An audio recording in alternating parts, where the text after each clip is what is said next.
हाँ चलिए हम लोग फिर से खेल शुरू किया जाए। आज का खेल फिर शुरू होता है।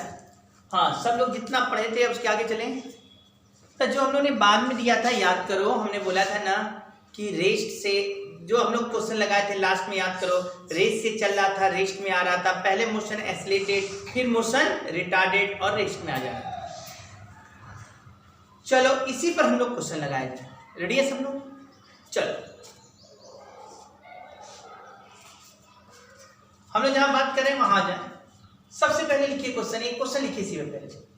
ए पार्ट ऐसे लिखना, a particle start from rest, a particle start from rest and it can have maximum acceleration और deceleration, it can have maximum acceleration और deceleration A, maximum acceleration and deceleration A, मतलब maximum acceleration भी A हो सकता है और maximum deceleration भी A हो सकता है।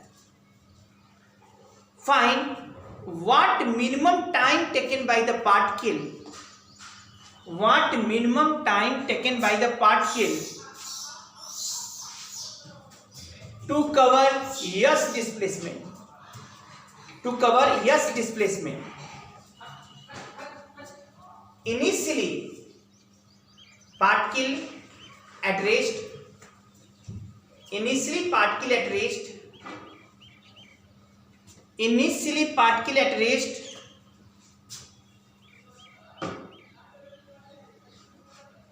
initially particle at rest and finally particle should to come, and finally particle should come to the rest.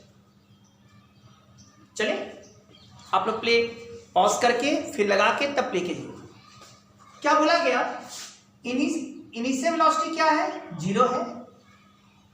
ये एक्सेलरेटेड भी किया और रिटार्डेड भी किया और फाइनल कर रहा है 0 होना है। तो इसका मतलब ये एक्सेलरेटेड भी जाना है और रिटार्डेड। अब मिनिमम टाइम पूछा है तो इसका मतलब है, और ये डिस्टेंस कितना कवर करना है बेटा? s कवर करना है। मिनिमम टाइम क्या लगेगा? तो इसका मतलब ये हो गया कि पहले इसको पूरे एक्सेलरेटेड चलना पड़ेगा और फिर उसके बाद पूरा रिटार्डेशन देकर उसको रुकना पड़ेगा और दोनों ए दिया हुआ है। हो गया काम। तुम करना भी चाहते तो क्या करते बेटा? पहले आपको क्या करना था? टाइम निकालना था। तो ये टाइम प्लस ये टाइम निकाल के जोड़। यदि आप अच्छे समझते हो कि जितना एक्सेलरेटेड है उतना ही रिटार्डेड है तो बता दें आपको कि ये s/2 और ये भी s/2 आएगा। तो ये तो आराम से हम कर सकते हैं क्योंकि जितना एक्सेलरेशन उतना ही रिटार्डेशन था। लेकिन ये भी हो सकता है भाई किसी क्वेश्चन में एक्सेलरेशन ज्यादा रिटार्डेशन कम, इसके तो मैंने फॉर्मूला भी बना दिया, उस पर डायरेक्ट रख दोगे तुरंत आ जाएगा क्वेश्चन। एक लाइन में आ जाएगा जिसको फॉर्मूला याद होगा। मान लो फॉर्मूला नहीं भी याद है तो भी हम कर लेंगे। कैसे कर लेंगे बेटा? s/2 या ऐसे करो ना बेटा। चलो वो भी नहीं पता है, हमें टाइम t निकालना है। तो जैसे है ना ये t1 और t2 बराबर आ जाएगा कर। कैसे बेटा? तो यहाँ कहोगे भाई v बराबर क्या होगा? u प्लस at, u 0 है, a की जगह a करो, t1 करो बेटा। अब मान लो टोटल टाइम t है तो फाइनल वेलोसिटी 0, इनिशियल वेलोसिटी क्या हो गया बेटा? at1 है कि नहीं? ये v का काम करेगा at1, ये यहाँ का इनिशियल वेलोसिटी हो जाए at1 minus a t minus t1। Solve कर लो ना इसको, इधर फेंको इसको उधर, यहाँ पर आराम से कर सकते हो। 2a t1 सॉल्व करिए, इधर at आ जाएगा, a कैंसिल, t1 बराबर t/2।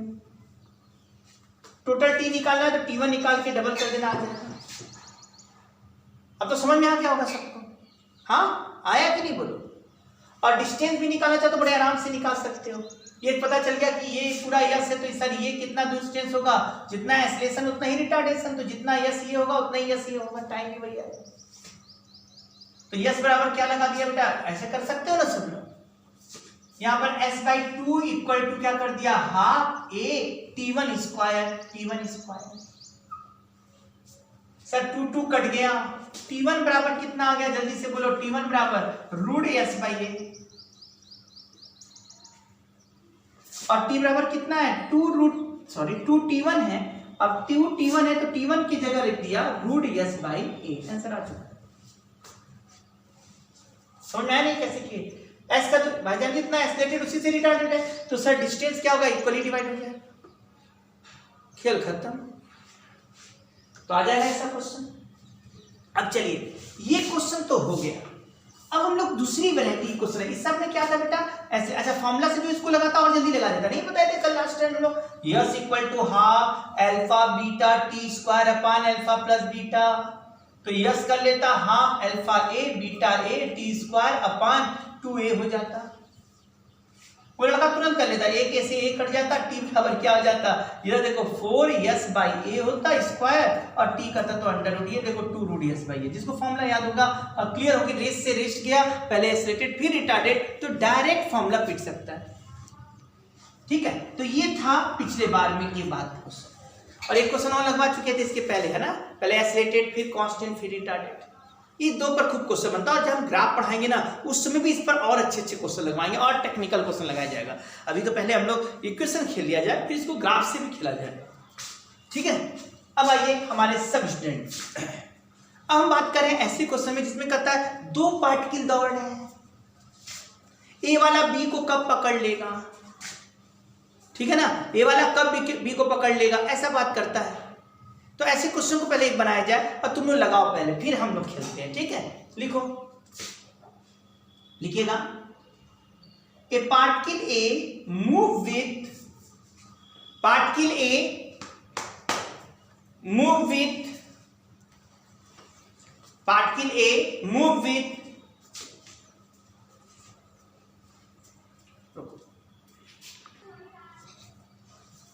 Particle A start with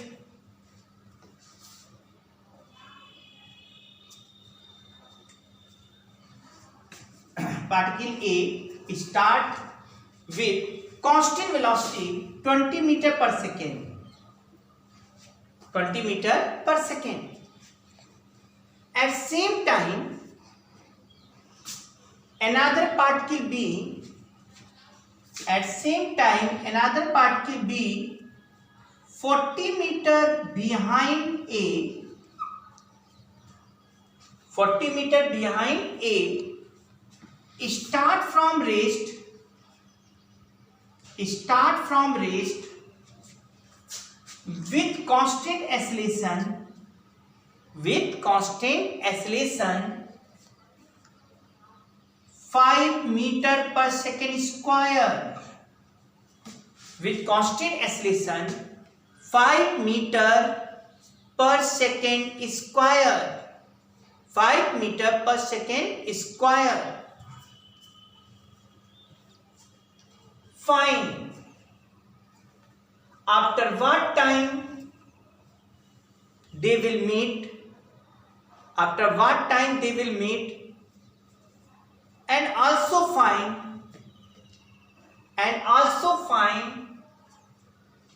distance covered by the particle B,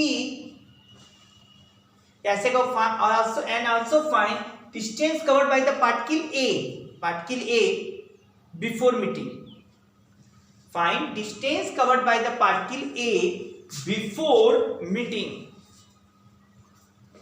लगा पाएंगे सब लोग, लगाइए, पॉज कीजिए, लगाना शुरू कीजिए, हम लोग आगे बढ़ते हैं। यहां क्या कहा गया, ये 40 मीटर सेपरेशन था और 20 आगे गया, यदि हम पूरी अच्छे से लगाएं, पूरा एकदम जैसे में कुछ नहीं आता, स्ट्रेट लाइन मोशन ये भी आता है ना, इसको हम रिलेटिव से भी लगाएंगे। तो पहले स्ट्रेट लाइन, पहला मेथड सीखेंगे, फिर रिलेटिव का भी मेथड सीखेंगे, रिलेटिव से भी इसको लगाएंगे। अब इसको कैसे लगाएंगे देखो, मान लिया कि ये x डिस्टेंस पर मिलेगा, ठीक, ऑटोमेटिकली जिस समय मिलेगा a वाला x चलेगा तो b वाला 40 प्लस x चलेगा। तो आप लिखोगे कैसे, देखो x इक्वल टू क्या हुआ, कांस्टेंट वेलोसिटी चल रहा है तो s बराबर ut लगेगा, कांस्टेंट वेलोसिटी बोल दिया, a 0 हो गया तो s बराबर ut हो गया, जानते हो ना, वेलोसिटी कांस्टेंट माने एक्सेलरेशन 0, तो s बराबर हो जाएगा 20 इंटू टी, x हो गया, t समय पे मिलता है। b वाला कितना चला बेटा, 40 प्लस x चला उस समय तक, तभी तो मिलेगा 40 प्लस x। इसका u क्या हो गया 0, यहां लिख दिया half into a 5 T square हो गया। अब देखो इसको आप सब्ट्रैक्ट कर दो तो यहां minus minus minus X cut गया। अब आया क्या यहां पर -40 equal to 20t minus 1/2 T square. अब सॉल्व करने वाला अपना सॉल्व कर लें। जैसे यहां दिख रहा होगा सब लोग को 2 अच्छा नहीं लग रहा है, 2 का पूरा मल्टीप्लाई कर दो तो यहाँ 40 हो जाएगा, यहाँ बेचारा 80 हो जाएगा। और 5 भी अच्छा नहीं लग रहा, हटा दो तो यहाँ क्या हो जाएगा बेटा 5 से डिवाइड करो तो 16 हो जाएगा और 5 से इसको करोगे तो 8t हो जाएगा, इधर माइनस टी स्क्वायर। सबको एक तरफ करो तो क्या आया टी स्क्वायर, इसको ले आओ इधर बेटा, T square minus 8t minus 16 equal to 0। देखो कितना आसान, आराम से टी स्क्वायर इधर आ गया, 8t भी इधर ले आया, टी स्क्वायर माइनस 8t और माइनस 16 पहले से मौजूद है। क्या हमारे स्टूडेंट अब t निकाल पाएंगे एकदम अच्छे से? t बराबर माइनस बी माने 8 plus minus under root B square मतलब 64 माइनस 4, a का वैल्यू 1 है और c का value minus 16 minus minus plus हो गया अपॉन 2 हो गया। जरा ध्यान से देखिए t बराबर क्या आ गया बेटा 8 प्लस माइनस और बुद्धि लगाया जाए तो ये 64 है, ये भी 64, ये भी 64, 64 कॉमन निकालोगे तो 8 बाहर आ जाएगा, यहाँ 8√2 अपॉन 2। माइनस नहीं ले सकते क्योंकि निगेटिव आ जाएगा, t इक्वल टू 4 प्लस 4√2 हो गया है, 4 बाहर निकाल दीजिए, √2 प्लस 1 सेकेंड, टाइम आ गया।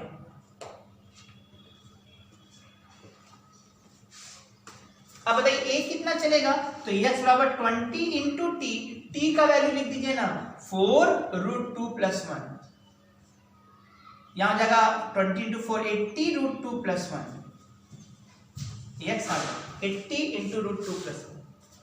अच्छा ये पूछते कि b कितना चला तो x निकल ही गया तो 40 प्लस x कर देते b भी आ जाता। ये तो एक मेथड हुआ, लेकिन इसी क्वेश्चन ये लगा लो पहले फिर बात करें। इसी क्वेश्चन को लगाने के लिए हमारे पास एक और कंसेप्ट है जिसको हम कहते हैं रिलेटिव वेलोसिटी कंसेप्ट। बेटा रिलेटिव वेलोसिटी पर खूब क्वेश्चन लगेगा, लेकिन कहां रिलेटिव वेलोसिटी पर खूब क्वेश्चन लगेगा? जब हम लोग पढ़ेंगे वेक्टर, वहां तो खूब मजा आएगा। लेकिन बेटा यहां कम से कम इंट्रोडक्शन चल दे रहे हैं, इंट्रोडक्शन है मतलब मजा नहीं है, मजा आएगा पर थोड़ा थोड़ा चीज सीखोगे। लेकिन अभी हम आगे बात करेंगे जब वेक्टर में तो बहुत डिटेल हो जाएगा। अभी बस ये जाना रिलेटिव वेलोसिटी माने क्या। जैसे हम लोग एक पर बैठकर दूसरी चीज को देख रहे थे, दो गाड़ी कार भाग रही है या एक कार और एक बस जा रहा है, हम बस में बैठ के कार को देख रहे हैं तो हम जो भी चीज देख रहे हैं वो बस के रिस्पेक्ट में देख रहे हैं। हम बस में बैठे हैं ना और हम कार को देखेंगे तो बस भी चल रहा है ना, मूविंग फ्रेम पर बैठे हैं। और जब भी हम देखेंगे तो एक्चुअल तो नहीं देखेंगे, हम बस के रिस्पेक्ट में कार की वेलोसिटी देखेंगे। मेरी बात समझ में आ रहा है? जब हम एक फ्रेम पर बैठ जाते हैं और जैसे आप कभी भी देखते होगे ट्रेन पर बैठे हो और ट्रेन चलने लगा, आप देखते हो तो आपको लगता है पेड़ जो है वो पीछे जा रहा है। क्या सही में पेड़ पीछे जा रहा है? नहीं, पेड़ पीछे नहीं जाता। हो क्या रहा वहां हम बैठे हैं ट्रेन पर तो हम जो चीज देख रहे हैं वो ट्रेन के रिस्पेक्ट में देख रहे हैं। एक्चुअल में हम आगे जा रहे हैं लेकिन हमें लग रहा है कि पीछे जा रहा है ट्रेन। तो हम जिस फ्रेम में बैठते हैं उसके रिस्पेक्ट में चीजों को देखते हैं, ठीक है? जिस फ्रेम में बैठते हैं उसके रिस्पेक्ट में चीजों को देखते हैं। जैसे हमसे कहा जाए a की वेलोसिटी देख रहे हैं b के रिस्पेक्ट में, इसका मतलब क्या? मतलब हम b पर बैठे हैं और a को देख रहे हैं, b भी मूविंग है a भी। जब भी कोई मूविंग फ्रेम पर बैठो, मूविंग समझ रहे हो ना, मूविंग पर बैठकर बात करोगे तो रिलेटिव दिखाई देगा, एक्चुअल नहीं दिखाई देगा। क्या दिखाई देगा? रिलेटिव दिखाई देगा उस फ्रेम के रिस्पेक्ट में। VAB माने a की वेलोसिटी b के रिस्पेक्ट में, मतलब हम b पर बैठे हैं a को देख रहे हैं तो समझ जाना इसको निकालेंगे कैसे, VA माइनस VB। एक्चुअल में तुम ध्यान दे रहे हो, हम एरो का निशान बनाया बेटा, ये एरो का निशान वेक्टर का बताता है, वेक्टर बाद में बताया जाएगा। तो ये बताता बस ये है कि जैसे हमें a की वेलोसिटी b के रिस्पेक्ट में निकालना है, a की वेलोसिटी b के रिस्पेक्ट में निकालना है तो a की वेलोसिटी में से b की वेलोसिटी वेक्टोरली घटाओ, मतलब डायरेक्शन के साथ। स्ट्रेट लाइन में परेशान मत होना, स्ट्रेट लाइन में डायरेक्शन क्या है? एक ही डायरेक्शन होगा, एक ही लाइन में चल रहा है। तो हम लोग स्ट्रेट लाइन में ज्यादा डायरेक्शन ना सोच के जहां जाते, जहां स्ट्रेट लाइन है एक ही लाइन में चल रहा है, तो एक डायरेक्शन को प्लस मान लेते हैं और एक डायरेक्शन को क्या मान लेते हैं, माइनस, और एक को प्लस और एक को माइनस मान के क्वेश्चन सॉल्व कर लेते हैं। जैसे इसी क्वेश्चन को अब हमको लगाना होता तो हम क्या कहते, सुनो कैसे। जैसे अब दोनों चल रहे हैं ना बेटा, हम कहते ए पर बैठ जाओ। कहां बैठ जाओ, ए पर। कहां बैठ जाओ, ए पर। अब कहो ए पर बैठ के तो अब जो भी चीज देखेंगे बी के ए के रिस्पेक्ट में देखेंगे। तो ए पर बैठ जाएगा मतलब ए को रोक दो, ए पर बैठ गया मतलब हम उसी बैठ गए ना, तो ए को रोक दो और इसके रिस्पेक्ट में देखोगे तो ए वाला कहेगा ना बी कितना चला, 40 मीटर चला। हाँ, अब इसमें इक्वेशन कैसे लगाओगे, डिस्प्लेसमेंट यस कितना हो गया, 40। कौन बोल रहा है, ए बोल रहा है। यस बराबर UT plus half A T square. You कौन बोलेगा, यू कौन बोलेगा, यू हो गया 0 - 20। यू क्या होगा बेटा, 0 - 20। कितना लिखाएगा, -20t। यू हो गया -20t प्लस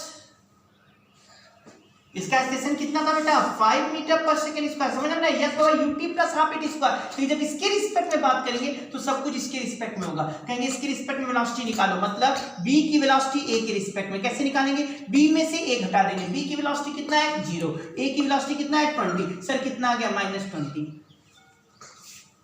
इसलिए -20t प्लस एक्सलेशन। भाई अब निकाला क्या, बी का एक्सलेशन ए के रिस्पेक्ट में। सर बी के एक्सलेशन में से ए का एक्सलेशन डायरेक्शन के साथ घटा देना है, तो बी का एक्सलेशन कितना है, 5, ए का है 0, तो 5 - 0 5।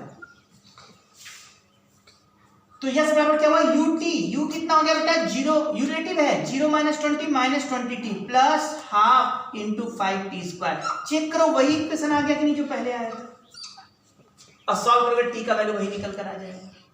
फिर डिस्प्लेसमेंट निकालना होगा, 20 × t कर देंगे, आ जाएगा इसका डिस्प्लेसमेंट। तो ये तो इक्वेशन वही है, सॉल्व कर लेना जैसा पहले किए। तो ये इक्वेशन बनाने का एक लाइन में तरीका है। चलिए नेक्स्ट वीडियो में और बात करते हैं।